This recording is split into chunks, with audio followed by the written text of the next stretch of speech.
تعالی رضی اللہ تعالی عنہ، یہ ساریاں میرے نبی دیاں بیٹیاں، عظمت والیاں، شان والیاں۔ اللہ والا کڈی پیاری گل کردا ہے، عائشہ صدیق دی بیٹی ہے، زہرا نبی دی بیٹی ہے، اے شجرائی کو گردا ہے، اس گل تو منکر زڑدا ہے۔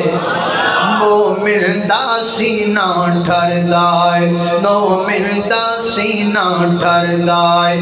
آشان دساں تینوں آقا دیاں دھیاں دا، آشان دساں تینوں آقا دیاں دھیاں دا، زینب زہرا کلثوم نال پاک رقیہ دا، اے دھیاں ہن رسول دیاں نالے بہنا ہن بطول دیاں، اے دیاں ہن رسول دیاں نالے بہنا ہن بطول دیاں۔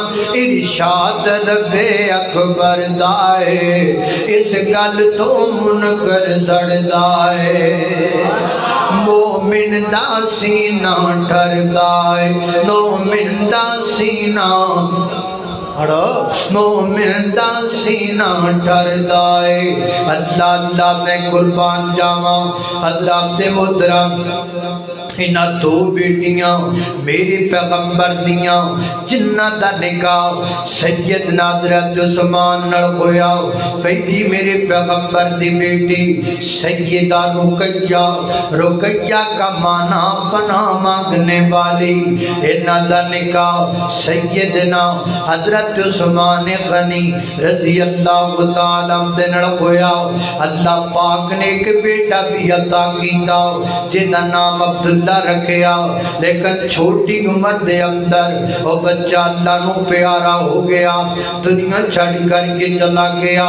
سیدہ رقیہ رضی اللہ تعالیٰ عنہ نے حضرت عثمان دے نال پہلے ہجرت حبشہ کیتی، پھر ہجرت مدینہ کیتی، ہجرت کر کے مدینہ طیبہ دے اندر آئے۔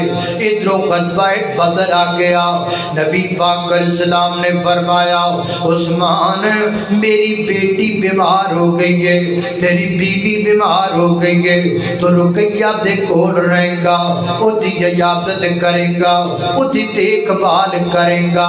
اللہ اللہ اسی بدر وچ لڑن واسطے جاواں گے۔ سیدنا حضرت عثمان رضی اللہ تعالیٰ کہتے نے محبوبہ میں بھی بدر وچ جانا چاہنا، میں بھی لڑائی کرنا چاہنا۔ نبی پاک نے فرمایا عثمان تو رہے گا مدینے دے اندر، تو رہے گا اپنی بیوی دے کول، تو رہے گا میری بیٹی دے کول۔ اللہ پاک جڑا اجر بدر وچ لڑن والیاں نو عطا کرے گا، اللہ پاک کوئی اجر مدینے وچ رہ کے تینوں عطا کر چھڑے گا۔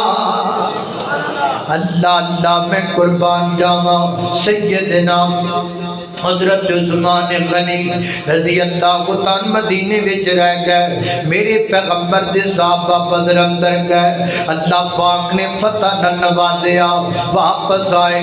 مدینے دے لوگ میرے نبی دا استقبال کرن واسطے مدینے تو باہر نکلے، میرے پیغمبر کر کے نظر دوڑائی، فرمایا استقبالیو تہاڈے اندر جناب عثمان نہیں نظر آندے پے۔ محبوبہ عثمان تے قبرستان وچ